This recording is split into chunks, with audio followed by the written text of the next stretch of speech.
निवडणुकीत पैसे खर्च करावेच लागतात, लोक पैसे घेतात आणि त्यांना वाटेल तिथेच मत देतात। प्रफुल्ल पटेलांच्या वक्तव्यानं नव्या वादाला तोंड फुटण्याची शक्यता। कुणी स्वतःला बाहुबली समजू नये, अनेक बाहुबली आम्ही निवडून दिलेत, पटेलांचं वक्तव्य।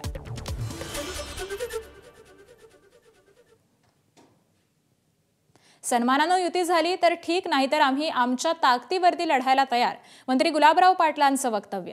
नायक पिक्चर मधला मुख्यमंत्री म्हणजे एकनाथ शिंदे असं म्हणत गुलाबराव पाटलांकडून शिंदेंचं कौतुक।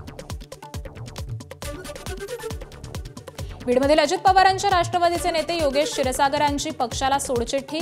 बाहेरचे लोक येऊन ऐन निवडणुकीमध्ये प्रयोग करतात, पंडित कुटुंबियांकडे क्षीरसागरांचा रोख असल्याची चर्चा, तर योगेश क्षीरसागर पत्नीसोबत भाजपमध्ये प्रवेश करण्याची शक्यता।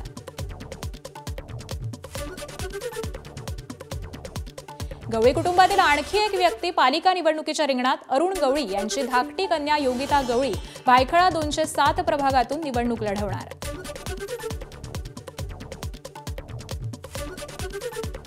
रायगड जिल्ह्यातील उरण नगर परिषद निवडणुकीमध्ये महाविकास आघाडी आणि मनसेची युती।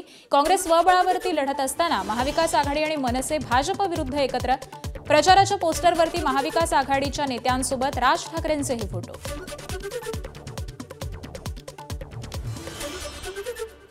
म्हसवडमध्ये जोरदार शक्ती प्रदर्शन करत जिल्हा बँकेचे संचालक शेखर गोरेंनी त्यांच्या आघाडीच्या नगराध्यक्षासह 8 जणांचे उमेदवारी अर्ज दाखल केले। म्हसवडमध्ये शेखर गोरेंच्या गटानं आपली वेगळी चूल मांडल्यामुळे भाजपच्या चिंतेमध्ये वाढ झाली आहे।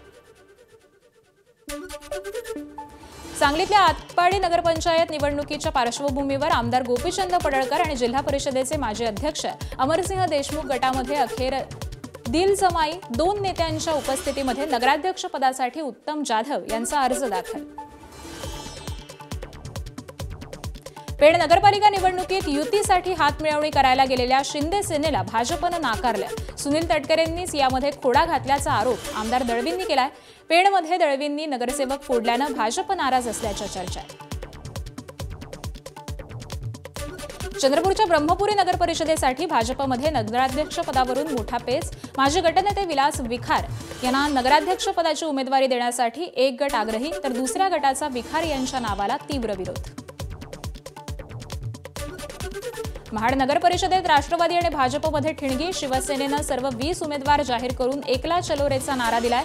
आम्ही लोकसभेला वाकडी मान केली असती तर सुनील तटकरेंची टांगापलटी, घोडे फरार अशी अवस्था झाली असती, मंत्री भरत गोगावलेंचा टोला। नांदेड जिल्ह्यातील निवडणुका या महायुतीसोबत झाल्या पाहिजेत, युतीसाठी आमचा हात पुढे, शिवसेनेचे आमदार आनंद बोंढारकर आणि बालाजी कल्याणकरांची प्रतिक्रिया। नगराध्यक्ष पदावरून भाजप राष्ट्रवादीतच दोस्तीत कुस्ती। पलूस नगर परिषदेमध्ये नगराध्यक्ष पदावरून झुंपली। भाजपच्या सोनाली नलावडेंचा उमेदवारी अर्ज दाखल। भाजपचे नेते सर्जेराव नलावडे आणि राष्ट्रवादीच्या नेत्यांमध्येच उमेदवारीवरून दावेदारी सुरू होती। नाशिकच्या नांदगावात शिंदेसेना आणि भाजपमध्ये युती। आमदार सुहास कांदेंकडून युतीची घोषणा। कांदेंच्या दूरदृष्टीमुळे युती केल्याचं भाजप पदाधिकाऱ्यांकडून स्पष्ट आहे। जिंतूरमध्ये भाजप नेत्या मेघना बोर्डीकर यांची प्रतिष्ठा पणाला। त्यांच्या विरोधामध्ये राष्ट्रवादीचे माजी आमदार विजय भांबळेंनी उमेदवार उतरवला, तर दुसरीकडे काँग्रेसने देखील मुस्लिम कार्ड खेळल्यानं जिंतूरमध्ये बिग फाईट। राज्यातील राजकारणात आता नवीन पक्षाची एंट्री। मेघालय राज्यातील लोकसभेचे माजी अध्यक्ष PA संगमांकडून नॅशनल पीपल्स पार्टी पक्षाची स्थापना। भारतातील आदिवासी आणि स्थानिक समाजाच्या हक्कांसाठी काम करणं हे या पक्षाचं उद्दिष्ट। मालेगावात भाजपची ताकद वाढणार। 12 बलुतेदार संघटनेचे संस्थापक बंडूकाका बच्चाव यांचा भाजपमध्ये प्रवेश निश्चित। 28 नोव्हेंबरला मेळावा घेऊन करणार प्रवेश। सुनील गायकवाड देखील स्वगृही परतणार।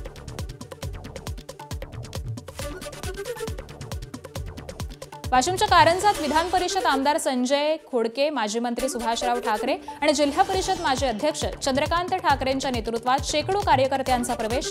यामुळे कारंजामध्ये अजितदादांच्या राष्ट्रवादीला बळ मिळाल्याची चर्चा।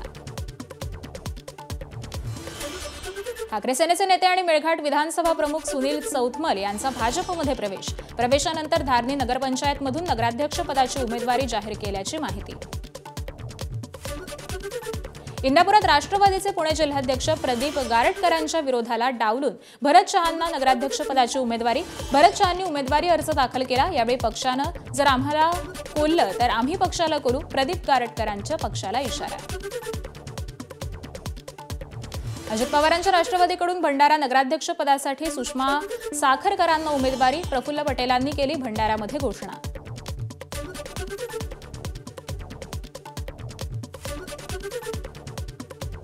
नंदुरबार नगरपालिका निवडणुकीच्या पार्श्वभूमीवर शिंदे सेनेच्या वतीनं नगराध्यक्षपदासाठी रत्ना रघुवंशींकडून उमेदवारी अर्ज दाखल.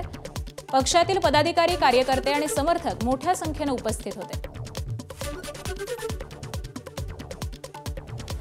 नगरपालिका निवडणुकीच्या पार्श्वभूमीवर ठाकरे सेनेकडून नगराध्यक्षपदासाठी शक्ती प्रदर्शन करत अर्ज दाखल.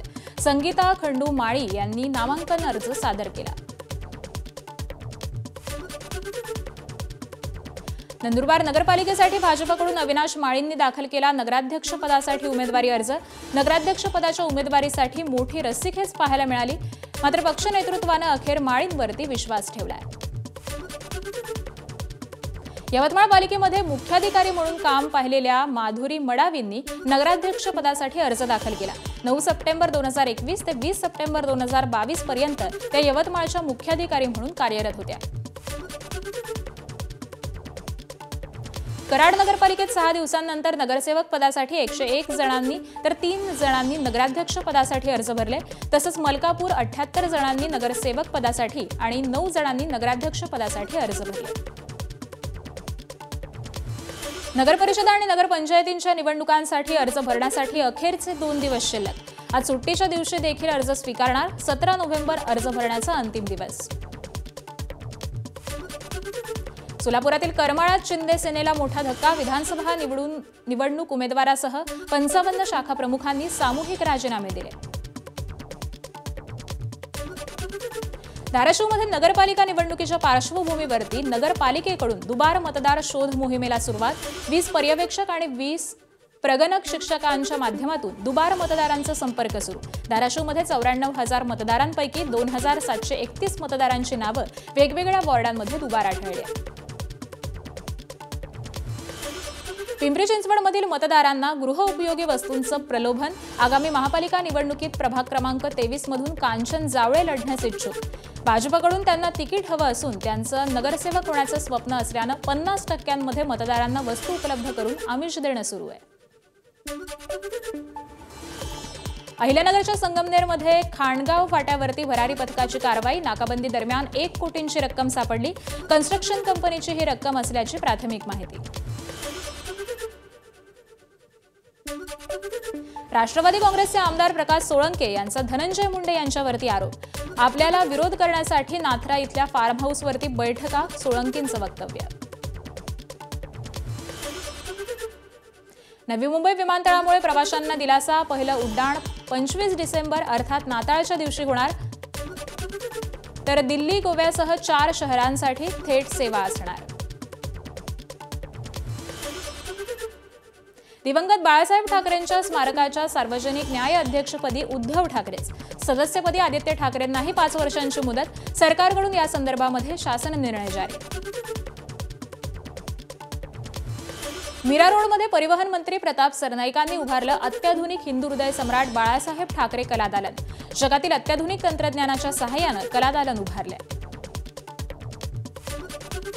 तुळजाभवानी मंदिराचा गाभारा मूळ स्वरूपातच राहणार. मंदिर दुरुस्ती दरम्यान मूळ गाभारा पाडला जाऊ नये. भोपे पुजारी मंडळाची होती मागणी. तर पुरातत्व विभागासोबत झालेल्या बैठकीत निर्णय झाल्याची पुजारी मंडळाच्या अध्यक्षांची माहिती. धारावीतील अपात्र रहिवाशांची घरं, कबुतरखाना आणि आता भटक्या श्वानांसाठी निवारा मुलुंड पूर्वेमध्ये उभारण्यास स्थानिकांचा विरोध. मुंबईचा भाग अजूनही सापत्न वागणूक मिळत असल्याची मुलुंडकरांमध्ये भावना. प्रसिद्ध कीर्तनकार इंदुरीकर महाराजांनी मुलीच्या साखरपुड्यात केलेल्या खर्चावरून त्यांना ट्रोल करण्यात आलं. त्यानंतर त्यांनी कीर्तन सेवा थांबवण्याचे देखील संकेत दिले होते. मात्र आता साखरपुड्यापेक्षाही लग्न जोरदार करेल. काय म्हणायचं ते म्हणा असं उत्तर इंदुरीकरांनी ट्रोलर्सना दिलंय. वाशीमध्ये कामाच्या ठिकाणी पैशांसाठी शिवीगाळ करून अश्लील भाषा वापरून नाहक त्रास दिल्याची महिलेची मनसेकडे तक्रार। मनसे सहकार सेनेचे बाळासाहेब शिंदे यांनी संबंधिताला कार्यालयामध्ये बोलावून चोप दिला। महिलेची माफीही मागायला लावली।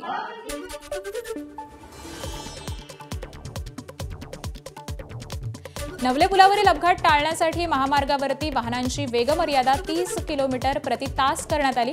ठिकठिकाणी स्पीडगन लावून त्याची खातरजमाही केली जाईल। तसंच खेड शिवापूर टोलनाका इथं अवजड वाहनांची तपासणी करण्यात येईल। मद्यपी चालकांवरती एसटी महामंडळाची नजर। नव्या बसमध्ये ब्रेथ अॅनालायझर यंत्रणा बसवण्यात येणार। चालकानं मद्यपान केलेलं आढळल्यास बसचं इंजिन सुरू होणार नाही। नाशिकमधील बीडी भालेकर शाळेच्या ठिकाणी विश्रामगृह उभारण्याच्या पालिकेच्या निर्णयाला शिक्षण मंत्री दादा भुसेंकडून स्थगिती। शाळेच्या ठिकाणी पुन्हा शाळा उभारणार, दादा भुसेंचं आश्वासन।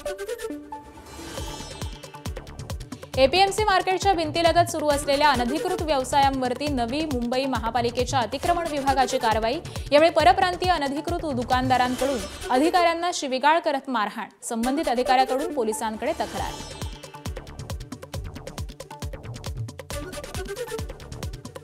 मुंबई पोलिसांच्या नियंत्रण कक्षाला धमकीचा फोन। मुंबईच्या नेव्हल डॉक इथं दहशतवादी हल्ला होणार असल्याची धमकी।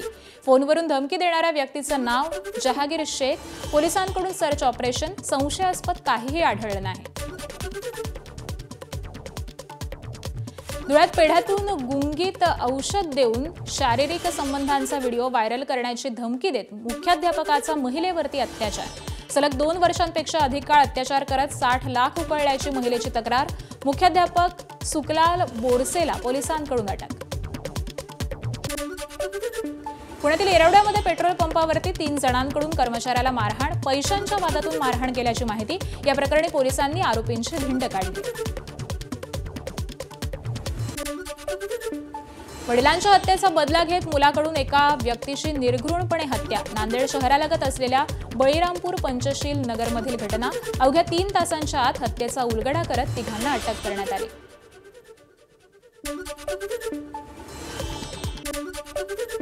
अहिल्यानगर जिल्ह्यातील श्रीरामपूर शहरामध्ये 2 दिवसांपूर्वी झालेल्या कार अपघाताचा सीसीटीव्ही समोर। श्रीरामपूर बेलापूर रस्त्यावर हा भीषण अपघात झाला होता। या अपघातामध्ये एकाचा जागीच मृत्यू तर 2 जण गंभीर जखमी झाले। अहिल्यानगरमधील नरभक्षक बिबट्याला ठार करण्यामध्ये अखेर यश। गेल्या 15 दिवसांमध्ये 2 जणांचा मृत्यू झाला होता। काल मध्यरात्रीच्या सुमारास धारणगाव शिवारामध्ये बिबट्याची चाहूल लागल्यानंतर वन विभागानं कारवाई केली।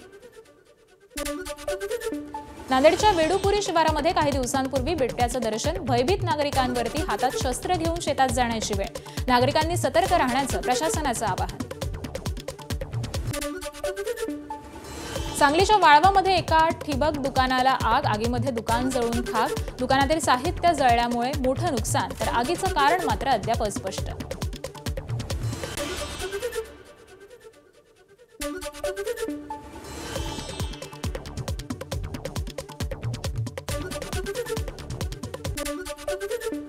अहिल्यानगरच्या कोपरगावामध्ये जुन्या खाण्याच्या खोल पाण्यामध्ये बुडून भावा बहिणीचा मृत्यू।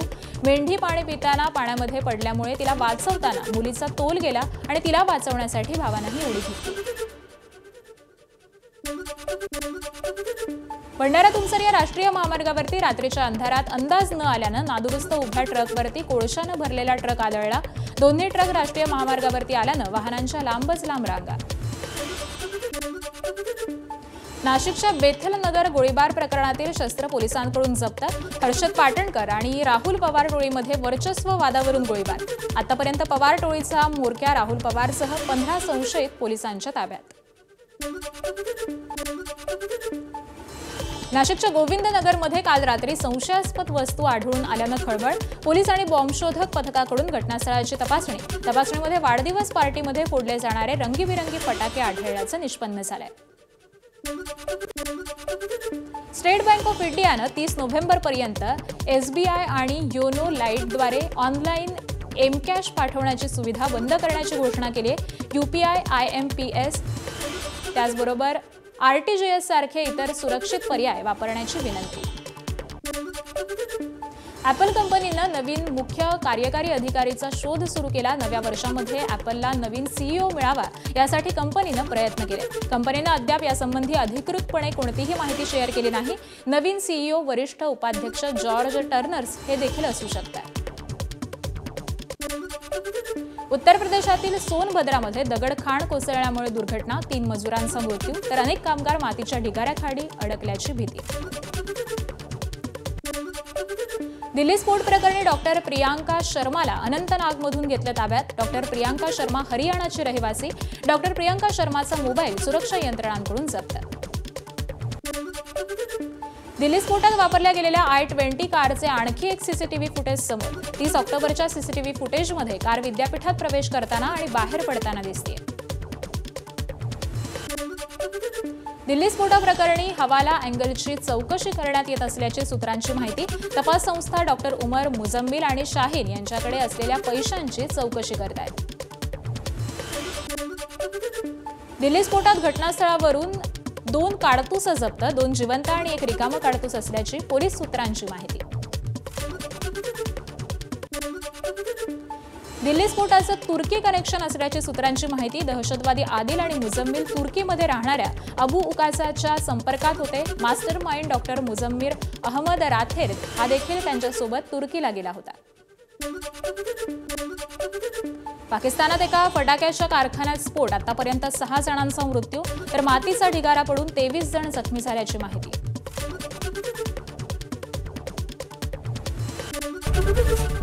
एबीपी माझा, उघडा डोळे बघा नीट।